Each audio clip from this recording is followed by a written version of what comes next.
आप सबका स्वागत करता हूं हमारे PSRM स्टडी चैनल में। हम लोग आज करेंगे क्लास 10th के सिविक्स से आउटकम्स ऑफ डेमोक्रेसी चैप्टर से टॉपिक डील करेंगे। हम लोग आज एकोमोडेशन ऑफ सोशल डाइवर्सिटी और dignity and the freedom of citizens. ठीक है, देखिए हम लोगों ने अब तक इस चैप्टर के 2 लेक्चर किए हैं। ठीक है, हम लोगों ने पहले वीडियो में डेमोक्रेसी को एसेस किया था। सेकंड वीडियो में हम लोगों ने देखा कि डेमोक्रेसी किस तरीके से इकोनॉमिक डिस्पेरिटी को मैनेज करती है, किस तरीके से डेमोक्रेसी और डिक्टेटरशिप में इकोनॉमिक ग्रोथ और डेवलपमेंट के बेसिस पे कंपैरिजन किया जा सकता है और कौन सा गवर्नमेंट बेटर है इकोनॉमिक ग्रोथ के हिसाब से और दूसरे सारे फैक्टर्स पे। ठीक है, हम लोगों ने नोटिस किया टोरियल रिजाइम जो है वो इकोनॉमिक ग्रोथ में डेमोक्रेसी से बेटर परफॉर्म करते हुए दिखाई दे रहे हैं, लेकिन और बहुत सारे चीज़ हैं जैसे पॉलिटिकल राइट्स हो गए, लिबर्टी हो गई। ठीक है, तो वहाँ पे डेमोक्रेसी एक अच्छा फॉर्म ऑफ गवर्नमेंट माना जाता है। आज हम लोग देखते हुए चलेंगे कि डेमोक्रेसी सोशल डाइवर्सिटी को किस तरीके से एकोमोडेट करती है, या जो सोशल डिविजन्स है, कॉन्फ्लिक्ट्स है, उसको एकोमोडेट करने में, सेटल करने में डेमोक्रेसी कितना इफ़ेक्टिव है। हम लोगों ने अपने क्लास 10th के सिविक्स की शुरुआत की थी पहले चैप्टर से, आपको याद होगा पावर शेयरिंग। पावर शेयरिंग में हम लोगों ने बेल्जियम और श्रीलंका का एग्जाम्पल लिया और हम लोगों ने देखा वहाँ पे कि अगर किसी सोसाइटी में डाइवर्सिटी है, डिफरेंसेज हैं, डिवीज़न है, अगर उसको सही तरीके से एकोमोडेट किया जाए तो उसके कितने अच्छे रिजल्ट आ सकते हैं, और अगर उस डिवीज़न को, डिफरेंसेस को सही से एकोमोडेट नहीं किया जाएगा तो उसके क्या ड्रॉबैक्स हो सकते हैं। ठीक है ना, हमारे पास पहले चैप्टर में ये एक्सपीरियंस हमारे काम आएगा इस टॉपिक को डील करने में। हम लोग देखते हुए अब चल रहे हैं एकोमोडेशन ऑफ सोशल डाइवर्सिटी। हम लोगों ने पीछे बेल्जियम का एग्जाम्पल देख लिया है, श्रीलंका का एग्जाम्पल देख लिया है। हम अगर अपने इंडिया की बात करते हैं तो इंडिया में वर्ल्ड की जितनी भी पॉसिबल डाइवर्सिटी हो सकती है हमारे यहाँ पे वो डाइवर्सिटी है। लैंग्वेज के ग्राउंड पे हो, रिलीजन के ग्राउंड पे हो, कल्चर के ग्राउंड पे हो, रिलीजन के ग्राउंड पे हो, आप देख सकते हैं हमारे इंडिया में बहुत सारी डाइवर्सिटीज़ है। ठीक है, ऊपर से हम लोग ये भी देखते हैं कि हमारे इंडिया में आज़ादी से पहले भी और आज़ादी के बाद भी लैंग्वेज के आधार पे बहुत सारे पॉलिटिकल कॉन्फ्लिक्ट्स हुए हैं। ठीक है, तो डेमोक्रेसी ना एक वो मैकेनिज्म प्रोवाइड करता है जहाँ पे डिफरेंसेस को एकोमोडेट किया जा सके। डेमोक्रेसी में हम लोग उस पॉइंट को खोजते हैं जहाँ पे सॉल्यूशन निकल सके, जहाँ पे डिस्प्यूट्स को ओवर किया जा सके। ठीक है ना, so democracy accommodates social division and reduces conflicts. ठीक है, डेमोक्रेसी में डिफरेंस होना बहुत नॉर्मल है, कोई भी सोसाइटी हो वहाँ पे डिफरेंस होना नॉर्मल है। ठीक है ना, मैटर ये करता है कि डिफरेंस को किस तरीके से दूर किया जा सके। देखिए डिफरेंसेस आप अपने फैमिली में देख सकते हैं, अपनी क्लास में देख सकते हैं, अपने भाई के साथ देख सकते हैं, अपने दोस्तों के साथ देख सकते हैं, तो कहीं ना कहीं डिफरेंसेज होंगे। आपके चॉइस में डिफरेंस होंगे, आपके टेस्ट में डिफरेंस होगा। Difference is not a big deal, the more important thing is how you deal with the differences. ठीक है ना, so differences and conflicts are normal in every society but a true democracy finds the solution to reduce the conflicts. A true democracy finds the solution to reduce it. ठीक है ना, उसके बाद हम लोग क्या देखते हैं कि अगर हम रिडक्शन की बात करें, कॉन्फ्लिक्ट्स रिडक्शन की बात करें, सोशल डिवीजन को दूर करने की बात करते हैं, तो डेमोक्रेसी एक सबसे बेस्ट फॉर्म ऑफ गवर्नमेंट है। Democracy is the best way to reduce social division, to accommodate social division.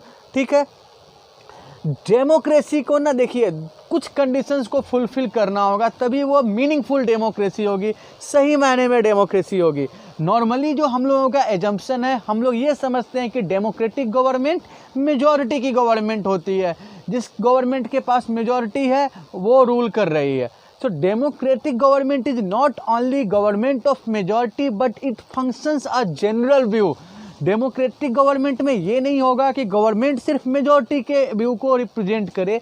Democratic government चाहे वो मेजॉरिटी हो चाहे वो माइनॉरिटी हो, सबको मिला के फंक्शन करेंगे, एक जनरल व्यू लेके चलेंगे। ठीक है ना, so it's not only the government of majority, government functions to represent the general view of majority as well as the minority. ठीक है, और डेमोक्रेसी में हर एक सिटीजन, चाहे वो माइनॉरिटी से हो चाहे वो मेजॉरिटी से हो, ठीक है ना, यहाँ पे मेजॉरिटी कहने का मतलब हमारा किसी एक सेक्शन को ध्यान में रखते हुए नहीं है, चाहे वो रिलीजन के आधार पे हो, चाहे वो लैंग्वेज के आधार पे हो, कल्चर के आधार पे हो, लेकिन हमारा जो सेंस है मेजॉरिटी का वो सभी सेक्शन के लोगों का जो वोट होगा। जैसे देख लीजिए, हर एक सेक्शन के लोगों में से ज़्यादा लोग किसको चुनते हैं, वो मेजॉरिटी होगा हमारे लिए, ठीक है ना। मेजॉरिटी का मतलब किसी एक पर्टिकुलर रिलीजन, एक कम्युनिटी से नहीं होगा। मेजॉरिटी का मतलब सभी सेक्शन को मिला के ज़्यादा लोग किसको वोट कर रहे हैं, तब जाके वो मीनिंगफुल मेजॉरिटी कहलाएगा। और डेमोक्रेसी में जो chance of becoming in power है, आज जो माइनॉरिटी में है, हम लोग वोट के हिसाब से बात कर रहे हैं, ठीक है, उनके पास भी चांस होना चाहिए कि वो वोट करेंगे और आगे भविष्य में उनकी सरकार बनेगी। हमारे यहाँ पे देखते हैं डेमोक्रेसी में कोई भी गवर्नमेंट परमानेंट नहीं होती है ना, गवर्नमेंट चेंज कर सकते हैं। ये डेमोक्रेटिक गवर्नमेंट, या हम लोगों ने पीछे इलेक्टोरल पॉलिटिक्स पढ़ा था 9th क्लास में, तो वहाँ पे ये देखा है ना कि आज जो पॉलिटिकल पार्टी रूल कर रही है, कल को वो पार्टी नहीं रूल कर रही है, कल को वो पार्टी अपोजिशन में भी हो सकती है। तो डेमोक्रेसी में हर एक सिटीजन को ये चांस मिलना चाहिए, हर एक सिटीजन के पावर में होने के चांस इक्वल होने चाहिए। So every citizen or section have equal chance of being in power. Democracy remains democracy only when it does ensure this equality of opportunity of being in power. Democracy सही मायने में democracy तभी होगा जब ये सभी सिटीजन को ये अपॉर्चुनिटी प्रोवाइड करता हो कि वो सिटीजन एक ना एक दिन पावर में आएंगे, ठीक है। तो हम लोग ये देख रहे हैं कि डेमोक्रेसी इस हिसाब से एक अच्छा गवर्नमेंट माना जाता है। आप अपने टेक्स्ट बुक में एक इमेज देख सकते हैं, आप देख रहे हैं एनिमीज और ग्रीटिंग्स, ठीक है। आप देख रहे हैं कि एक बॉडी के दो हाथ है, यानी एक डेमोक्रेसी के, चाहे वो मेजॉरिटी के हो या माइनॉरिटी के हो, दोनों एक ही डेमोक्रेसी से बिलोंग करते हैं, दोनों एक नेशन से बिलोंग करते हैं, ठीक है। इनके बीच में आप देख रहे हैं कि स्ट्रगल है, डिवीज़न है, गैप है। डेमोक्रेसी क्या करेगी, आप दोनों हाथ देख रहे हैं अलग हो रहे हैं, ठीक है। जब आप जिप लगा के दोनों हाथ साथ में लाते हैं तो वो क्या होंगे, यूनाइट होंगे। तो आप ना डेमोक्रेसी में कैसे एनिमीज को फ्रेंड्स में बदलते हैं, कैसे डिफरेंसेस को अकॉर्डेंस में बदलते हैं, कैसे डिफरेंसेस को कॉम्प्रोमाइज़ में बदलते हैं, डेमोक्रेसी यही तरीका आपको प्रोवाइड करता है। यहाँ पे आप देख रहे हैं ना कि दोनों हैंड्स आपस में एनिमीज हैं, और जब दोनों मिल जा रहे हैं तो क्या बन गए, वो फ्रेंड्स बन गए, एक दूसरे को ग्रीट कर रहे हैं। तो ये चीज़ दिखा रहा है कि डिविजन्स को कैसे एकोमोडेट किया जाना चाहिए, ठीक है। वही हम लोग डेमोक्रेसी में देखते हुए अब चलते हैं dignity and the freedom of citizens, कि डेमोक्रेसी, हम लोगों ने जब डेमोक्रेसी को एसेस किया था तो वहाँ पे ये लाइन यूज किया था ना, democracy enhances the dignity of individuals, ठीक है। हम लोग अब इस चीज़ को देखते हुए चलेंगे कि डेमोक्रेसी किस तरीके से इंडिविजुअल्स और सिटीजन्स के डिग्निटी को इन्हेंस करते हैं, ठीक है। तो आइए देखते हैं। ओके, तो हम लोग ना एकोमोडेशन ऑफ सोशल डाइवर्सिटी के बाद देखते हुए चलेंगे dignity and the freedom of citizens. तो डिग्निटी और फ्रीडम की बात करते हैं तो और जो डिफरेंट फॉर्म्स ऑफ गवर्नमेंट है उसके कंपैरिजन में डेमोक्रेसी सबसे बढ़िया गवर्नमेंट है, ठीक है ना। Democracy is much superior to any other form of government in promoting dignity and freedom of people. लोगों के डिग्निटी को प्रमोट करने में, लोगों को इक्वालिटी देने में डेमोक्रेसी सबसे बढ़िया गवर्नमेंट है, ठीक है ना। देखिए, जो लोग हैं, हर आदमी चाहता है, चाहे मैं हूँ, आप हो, everybody wants to be respected, everybody deserves respect from fellow citizen. आप क्लास में बैठे होते हैं, आप चाहते हैं कि आपके जो टीचर्स हैं वो आपको रिस्पेक्ट दे, आपके जो फ्रेंड्स हैं वो आपको रिस्पेक्ट दे। जैसे आप रिस्पेक्ट चाहते हैं वैसे हर कोई रिस्पेक्ट चाहता है। हर एक आदमी की अपनी एक डिग्निटी है, एक रिस्पेक्ट है, ठीक है ना। Nobody wants to be disrespected, everybody deserves respect, wants to be treated respectfully, ठीक है। लोगों के अंदर ये जो रिस्पेक्ट या जो सेल्फ रिस्पेक्ट की भावना है, डेमोक्रेसी का बेसिस यही है, ठीक है। हम ना कोई भी मूवमेंट देखते हैं, कोई भी सिविल राइट मूवमेंट देखते हैं, चाहे वो अमेरिका के ब्लैक्स एंड वाइट्स के हो, चाहे हम अपने इंडिया की ही बात करते हैं, ठीक है ना। तो हम लोग ना कॉलोनियल गवर्नमेंट के अगेंस्ट क्यों खड़े हुए, वो हमें एक ह्यूमन बीइंग के तौर पे ट्रीट नहीं कर रहे थे। हमारी जो एंटिटी है, हमारा जो एग्जिस्टेंस है, हमारी जो आइडेंटिटी है, उसको रिस्पेक्ट नहीं कर रहे थे।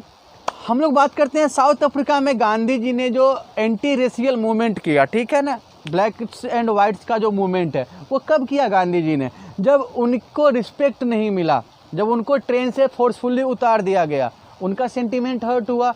हम लोग ना अपने टेक्स्ट बुक में देखते हैं, सबसे लास्ट में देखेंगे आप पेज नंबर 98 पे देखते हैं तो आपको ना रोजा पार्क्स का रेफरेंस मिलता है। ठीक है, रोजा पार्क्स को ना अमेरिका के सिविल राइट्स की फर्स्ट लेडी भी आप समझ सकते हैं। रोजा पार्क्स ना बस में ट्रैवल कर रही थी और वो बस में उस सीट पे बैठी हुई थी। एक वाइट्स एक आते हैं और उनको सीट छोड़ने को कहते हैं। आपको पता है कि अमेरिका में रेशियल डिस्क्रिमिनेशन काफ़ी ज़्यादा था उस टाइम पे। ठीक है, रोजा पार्क्स ने क्या किया, सीट छोड़ने से रिफ्यूज कर दिया। ठीक है, तो हम लोग यही बात करते हैं कि हर एक आदमी में जो ये पैसन है सेल्फ रिस्पेक्ट का और डिग्निटी का, फ्रीडम का, डेमोक्रेसी का बेसिस भी यही है। So the passion for respect and freedom are the basis of democracy. इस पूरी दुनिया की डेमोक्रेसी ने इस चीज़ को रिकॉग्नाइज किया है कि हर एक सिटीजन के डिग्निटी, हर एक सिटीजन के फ्रीडम की रिस्पेक्ट होनी चाहिए, हर एक सिटीजन को रिस्पेक्ट मिलना चाहिए। ये पूरी दुनिया की डेमोक्रेसी रिकॉग्नाइज करती है। बट फिर भी आप देखते हैं कि बहुत सारी सोसाइटी ऐसी है जहाँ पे ये कम्प्लीटली अभी भी नहीं है। ठीक है, वैसी सोसाइटी जहाँ पे सबऑर्डिनेशन बहुत ज़्यादा है। सबऑर्डिनेशन कहने का मतलब कि एक ग्रुप दूसरे ग्रुप से अपने आप को सुपीरियर समझते हैं, या एक ग्रुप दूसरे ग्रुप को अपने आप से सबऑर्डिनेट समझते हैं, छोटा समझते हैं, या जहाँ पे किसी पर्टिकुलर ग्रुप का डोमिनेशन ज़्यादा है। हमारे पास श्रीलंका का एग्जाम्पल है। इस पर जो सिंगलीज थे वो अदर जो सेक्शन के लोग हैं, जो सिंगलीज नहीं है, जो नॉन सिंगलीज हैं, उसको इन्फीरियर समझते थे, सबऑर्डिनेट समझते थे। ठीक है ना, जब हम लोग ना यही डिग्निटी की बात औरतों के लिए करते हैं, ठीक है ना, वुमेन के लिए करते हैं, तो पूरी दुनिया में ना वुमेन ने स्ट्रगल किया है। ठीक है, फेमिनिज्म का आइडिया आप समझते हैं। पूरी दुनिया में औरतों ने अपने आइडेंटिटी के लिए, अपने रिस्पेक्ट के लिए स्ट्रगल किया है। हम लोगों ने अभी रोजा पार्क्स का नाम लिया है। ठीक है ना, तो ये जो औरतों का स्ट्रगल है, इसने इंश्योर किया, इसने डेमोक्रेसी में वुमेन राइट्स, औरतों को इक्वालिटी, औरतों को रिस्पेक्ट, इसको एक इम्पॉर्टेंट पार्ट बनाया डेमोक्रेसी का। अब हर डेमोक्रेसी में औरतों की डिग्निटी को प्रमोट किया जाता है।